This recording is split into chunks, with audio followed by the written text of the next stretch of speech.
হরিপাড়া জলাধারের ফাটল, সেই ফাটল বড় আকার নিয়েছে এবং রীতিমতো ভয় ধরাচ্ছে। জানাবো তার পরিস্থিতি। নিউজরুম থেকে আমি শুক্লা রয়েছে আপনাদের সঙ্গে এবং আমি জানাবো বিতর্কের ৮০ নম্বর ওয়ার্ডের কাউন্সিলর, কলকাতার ৮০ নম্বর ওয়ার্ডের কাউন্সিলর বিতর্কে কেন এটা বলছি জানাবো অবশ্যই এই বিষয়ে বিস্তারিত। আর শুরু করব আমি সব্যসাচী কোচবিহারের ঘটনার দিকে, যেখানে রীতিমতো ধুন্ধুমার পরিস্থিতি। দিনহাটা গত কয়েকদিন ধরে আমরা দেখেছি বিজেপি বিধায়ক এমনকি শুভেন্দু অধিকারীর কনভয় পর্যন্ত হামলা চালানোর অভিযোগ উঠেছে এবং সেই জায়গায় দাঁড়িয়ে দিনহাটায় এর আগে এক বিজেপি কর্মী সমর্থক, তাদের ওপরে হামলার অভিযোগ উঠেছে, বাড়ি ভাঙচুর, তার এক প্রসূতি স্ত্রী, তাদের ওপরে হামলার অভিযোগ এরকম বিজেপির তরফ থেকে করা হচ্ছে। আজকে আক্রান্ত বিজেপি কর্মীদের দেখতে গেলে সেখানে আবারও অশান্তি ছড়ায়, আবারও এইরকম অশান্তির ছবি কোচবিহারের দিনহাটায়।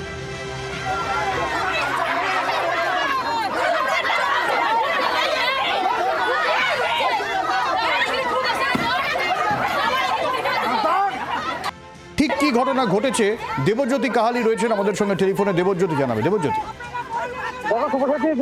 গতকাল কিন্তু দিনহাটার নাজিরহাট এলাকায় ৪ জন বিজেপি কর্মীর বাড়ি ভাঙচুর করা হয়েছে, এমনটাই অভিযোগ উঠে আসছিল তৃণমূল কংগ্রেসের বিরুদ্ধে। এবং তোমায় জানিয়ে রাখি যে ৪ জন যে বিজেপি কর্মী, সেই বিজেপি কর্মীর মধ্যে একজনের মেয়ে কিন্তু তার বাড়িতে ছিল এবং তিনি কিন্তু অন্তঃসত্ত্বা ছিলেন, গর্ভবতী ছিলেন এবং তাকেও কিন্তু বেধড়ক মারধর করা হয়েছে বলে অভিযোগ করেছিল বিজেপি।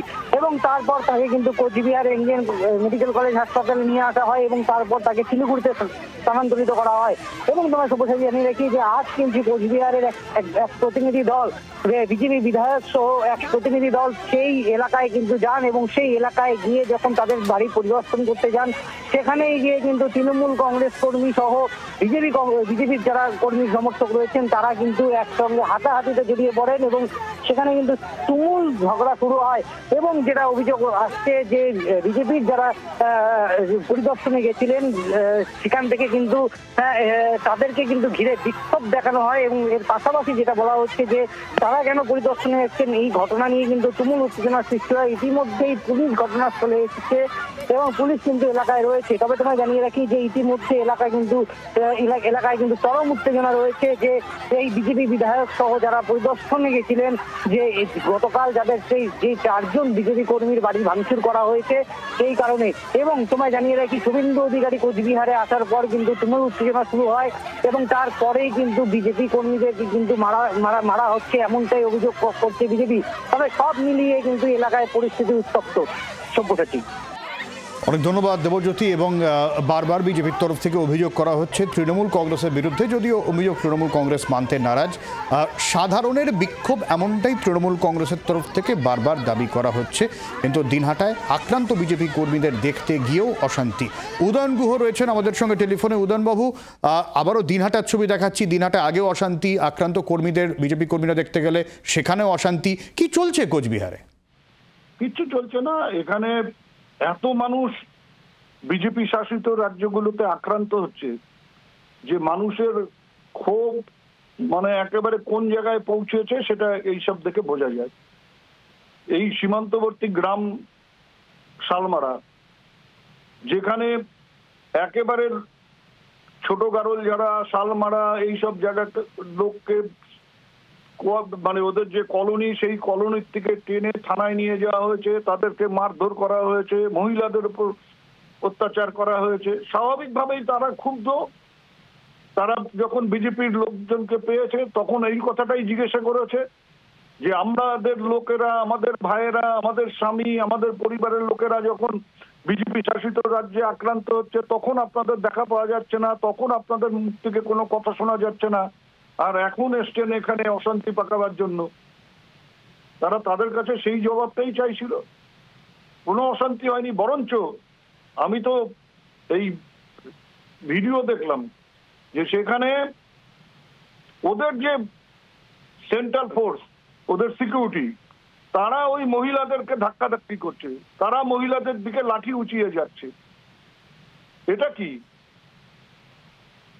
এগুলো আপনারা দেখুন এবং দেখান। আচ্ছা, অনেক ধন্যবাদ উদয়নবাবু। আর এবার যেদিকে নজর রাখতে হচ্ছে, কলকাতার ৮০ নম্বর ওয়ার্ডের কাউন্সিলর আনোয়ার খান, তার বিরুদ্ধে গুরুতর অভিযোগ করছেন সজল ঘোষ, বিজেপি নেতা। তিনি একটি ভিডিও পোস্ট করেছেন এবং যেখানে দেখা যাচ্ছে একটি প্রকাশ্য সভায় আনোয়ার খান বিজেপি নেতা নেত্রীদের উদ্দেশ্যে কুকথা বলছেন। এই ভিডিওই পোস্ট করেছেন এবার সজল ঘোষ। বিতর্কে আনোয়ার খান, ৮০ নম্বর ওয়ার্ডের কাউন্সিলর, তিনি বিজেপি নেতা নেত্রীদের উদ্দেশ্যে কুকথা বলছেন। শোনাবো সেই বক্তব্য। बख्शा नहीं जाएगा इस तारक अल्लाह के नबी में, किसी को बख्शा नहीं जाएगा। एकदम खत्म कर देंगे ये लोग यहाँ पर राजनीति करने देंगे, एकदम खत्म कर देंगे। मेरा आवाज अगर सुन रहा है, एक कुत्ता, दो कुत्ता, एक कुतिया, आवाज सुन रहा है तो सुन ले। खत्म कर देंगे राजनीति तुम लोग। बेटी का कसम खाइए और किसी का कसम नहीं देंगे। हर महादेव का ये लड़ाई में हाथ उठाओ सब कोई, इस लड़ाई में सबको एक साथ रहेगा तो बीजेपी को यहाँ से भगाएगा तो। कान खोल के सुन लो बाबू, कान खोल के सुन लो।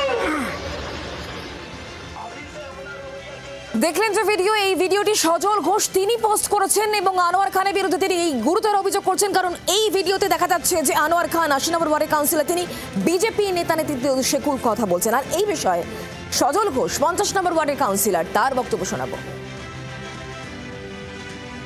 আনোয়ার খান ৮০ নম্বর কলকাতা পুরসভার কাউন্সিলর, ববি হাকিমের রাইট হ্যান্ড, যেমন বাপ তেমন ছেলে রাজনৈতিকভাবে।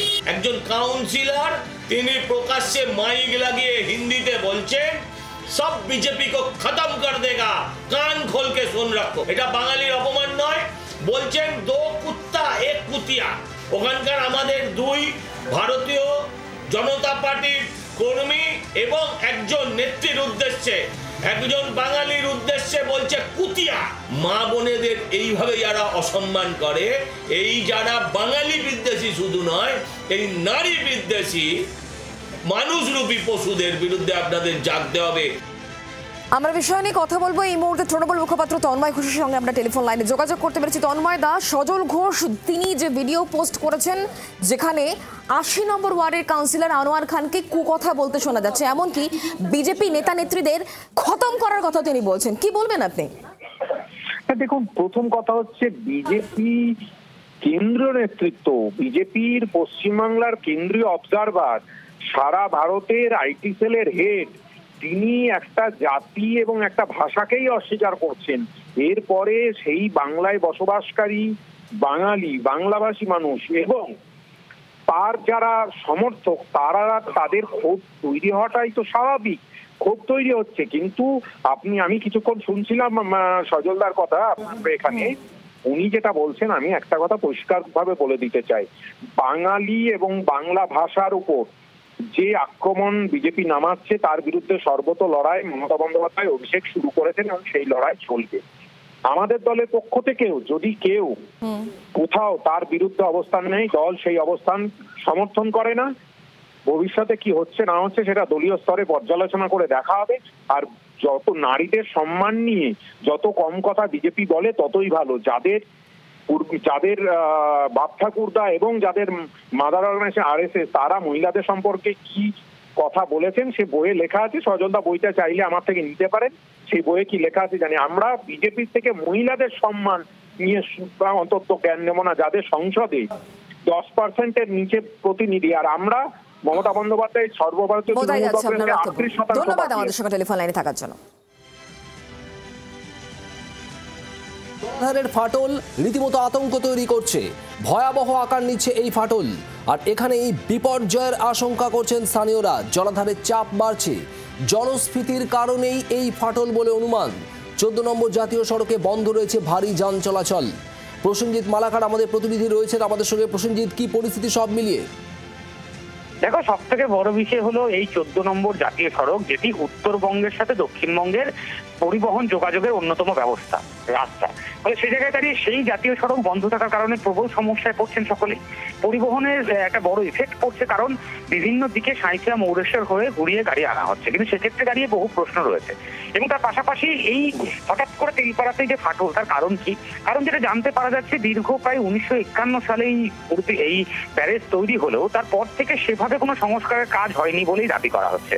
এবং কিছুদিন আগে, অর্থাৎ কিছু সময় আগে আনুমানিক প্রায় 30 কোটি টাকার মতো খরচা করা হলেও সেখানে সেচ দপ্তর বলছে 60% মতো খরচা হয়েছে, বাকিটা খরচা করা সম্ভব হয়নি।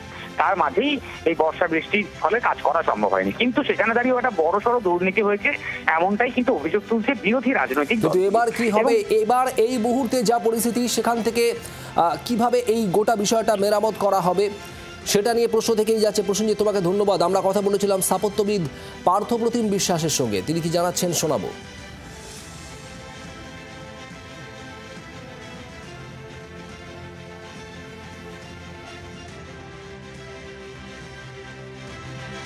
তিলপাড়া ব্যারেজের উপর দিয়ে যে রাস্তাটা গেছে সেটা দক্ষিণবঙ্গ এবং উত্তরবঙ্গের একটা সংযোগকারী রাস্তা, এবং এই ব্যারেজটা সেচের দিক থেকেও হচ্ছে যে খুব জরুরি একটা ব্যারেজ।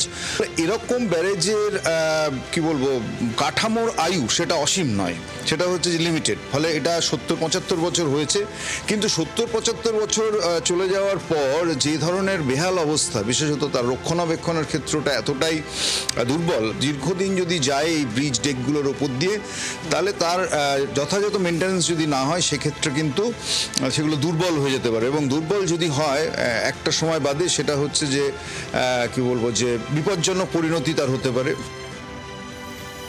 তিলপাড়া ব্যারেজের যে রক্ষণাবেক্ষণ হওয়ার কথা ছিল সেটা কি তাহলে হয়নি? রাজনৈতিক তরজাও শুরু হয়েছে, বিজেপি এবং তৃণমূলের বক্তব্য শোনাবো। ও রসাতলে চলে গেছে তিলপাড়া ব্রিজ।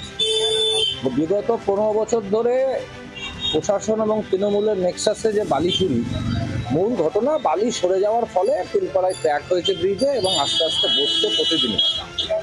কিছু করার নাই, তিলপাড়া ব্রিজ আইসিসি হয়ে চলে গেছে। বিকল্প ব্যবস্থা রাজ্য সরকারের যে অর্থনৈতিক ক্ষমতা পারবে কিনা জানি না। এই মানুষের বিরুদ্ধে মানুষের মানে ভোগের দিন এলো, এবং জেনে শুনে এই চুরি করার জন্য, বালি চুরি করার জন্য মানুষের যে কত ভয়াবহ হতে পারে তার প্রকৃত নিদর্শন তিলপাড়া। বিষয়টা এডুকেশন ডিপার্টমেন্টের ব্যাপার, ওখানকার আধিকারিকদের সঙ্গে আমাদের কন্টিনিউ যোগাযোগ চলছে, এবং ওখানে অলরেডি ইঞ্জিনিয়ার আছেন, তারা কি উপায়ে ওটাকে মেরামত করা যায় সেই ব্যবস্থা তারা করছেন। আবারও কোচবিহারের দিকে একটু নজর রাখতেই হচ্ছে, যেখানে কোচবিহারে বারবার অশান্তি। উদয়ন গুহর সঙ্গে কিছুক্ষণ আগে আমরা কথা বললাম, যেখানে উদয়ন গুহর তরফে দাবি করা হচ্ছে যে স্থানীয় মানুষের ক্ষোভ, স্থানীয় বাসিন্দারা তারা অভিযোগ করছেন ভিন রাজ্যে পরিযায়ীদের ওপরে যে অত্যাচার চলছে, বাংলা ভাষার উপর আক্রমণ, এনআরসি নোটিশ, এই সামগ্রিক বিষয়ে কোচবিহারের বাসিন্দা ক্ষুব্ধ। কোচবিহারের বাসিন্দা তারা এই বিক্ষোভ দেখাচ্ছেন, তারা স্বতঃস্ফূর্ত এই বিক্ষোভ, এমনটাই উদয়ন গুহর তরফ থেকে দাবি। এতে তৃণমূলের কোনো হাত নেই, এটা বারবার তৃণমূলের তরফেই দাবি করা হচ্ছে। সেখানে বিজেপি বিধায়কদের উপরে হামলা হোক বা শুভেন্দু অধিকারীর কনভয়ের হামলার ঘটনা হোক।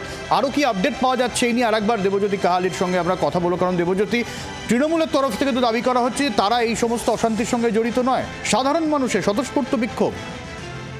দেখো, একেবারেই যে পরিষ্কার হয়ে বলা যেতে পারে যে চরম উত্তেজনা এই মুহূর্তে কিন্তু রয়েছে দিনহাটার নাজিরহাট এলাকায়। ইতিমধ্যে বিজেপি বিধায়ক সহ যারা পরিদর্শন গেছিলেন, সেই 4 বিজেপি কর্মী যাদের গতকাল বাড়ি ভাঙচুর করা হয়েছিল, সেখান থেকে তারা বেরিয়ে এসেছেন। এলাকায় পুলিশ রয়েছে, এবং তৃণমূল কংগ্রেস যেটা বলছে যে এই ঘটনায় কিন্তু তৃণমূল কংগ্রেস জড়িত নয়। অপরদিকে বিজেপি যেটা বলছেন যে তৃণমূল কংগ্রেসের যারা মহিলা কর্মী সমর্থক ছিলেন তারা কিন্তু তাদেরকে বাধা দেয়, এবং সেখানে কিন্তু তাদেরকে ধরে বিক্ষোভ দেখাচ্ছিল। এবং তোমায় জানিয়ে রাখি, ইতিমধ্যেই কিন্তু এলাকায় চাঞ্চল্য ছড়িয়েছে, ইতিমধ্যেই কিন্তু পুলিশ ঘটনাস্থলে রয়েছে। তবে তোমায় জানিয়ে রাখি যে গতকাল যে বিজেপি যে 4 জন কর্মী, তাদের বাড়ি ভাঙচুর করা হয়েছিল সকালবেলায়, অর্থাৎ দিনের বেলায় 11:30 নাগাদ, এবং অতর্কিতভাবে হামলা চালানো হয়। এবং সেই 4 জন বিজেপি কর্মীর মধ্যে একজন বিজেপি কর্মীর মেয়ে কিন্তু গর্ভবতী ছিল, এবং তাকেও কিন্তু মারধর করা হয় বলে অভিযোগ করেছিল বিজেপি।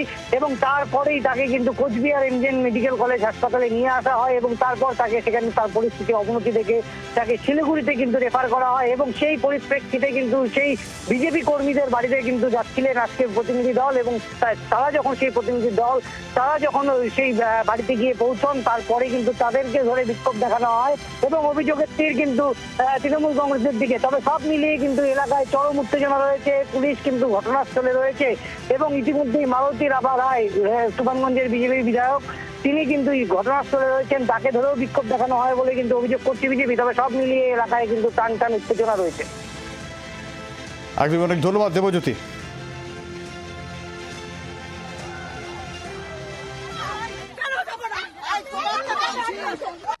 আপনারা দেখুন বাড়িতে ঢিল, রোহিঙ্গা মহিলারা এসেছে, আপনারা দেখেছেন? আমরা কোন রাজ্যে বাস করছি? মহিলা মুখ্যমন্ত্রীর রাজ্যতে বাস করছি। হ্যাঁ দেখুন ওই বাড়িতে প্রতিবন্ধী আছে, দেখুন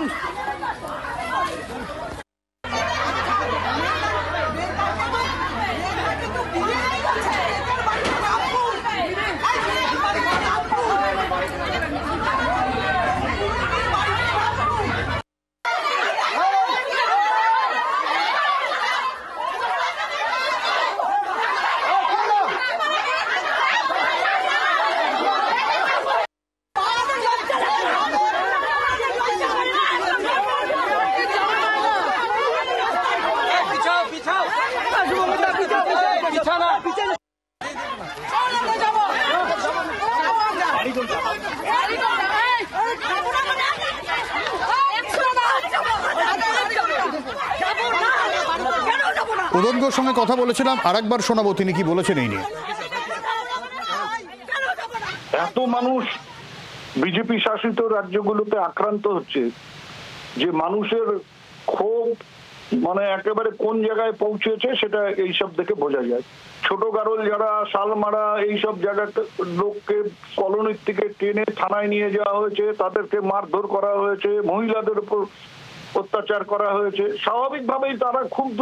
তারা যখন বিজেপির লোকজনকে পেয়েছে তখন এই কথাটাই জিজ্ঞাসা করেছে যে আমাদের লোকেরা, আমাদের ভাইয়েরা, আমাদের স্বামী, আমাদের পরিবারের লোকেরা যখন বিজেপি শাসিত রাজ্যে আক্রান্ত হচ্ছে তখন আপনাদের দেখা পাওয়া যাচ্ছে না, তখন আপনাদের মুখ থেকে কোনো কথা শোনা যাচ্ছে না, আর এখন এসছেন এখানে অশান্তি পাকাবার জন্য। তারা তাদের কাছে সেই জবাবটাই চাইছিল। এবং আমরা বিজেপির তরফ থেকে বক্তব্য শোনালাম, যেখানে বিজেপির তরফ থেকে অভিযোগ করা হচ্ছে যে রোহিঙ্গারা তারা এই ধরনের ঘটনা ঘটাচ্ছে, রোহিঙ্গা মুসলিমরা আক্রমণ করছে এমনটা অভিযোগ এবং উদয়নগর তরফে দাবি করা হচ্ছে। স্থানীয়রা পাল্টা স্বতঃস্ফূর্ত অভিযোগ। ফলে কার্যত কোচবিহারে যথেষ্ট অশান্তির আবহ।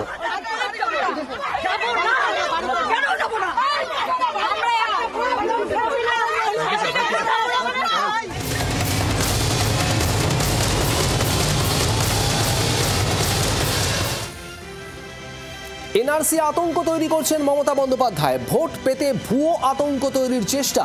তৃণমূল নেত্রীকে নিশানা অসমের মুখ্যমন্ত্রীর। ভোটের জন্য এনআরসির গুজব ছড়াচ্ছেন মমতা বন্দ্যোপাধ্যায়। মন্তব্য অসমের মুখ্যমন্ত্রী হিমন্ত বিশ্ব শর্মার।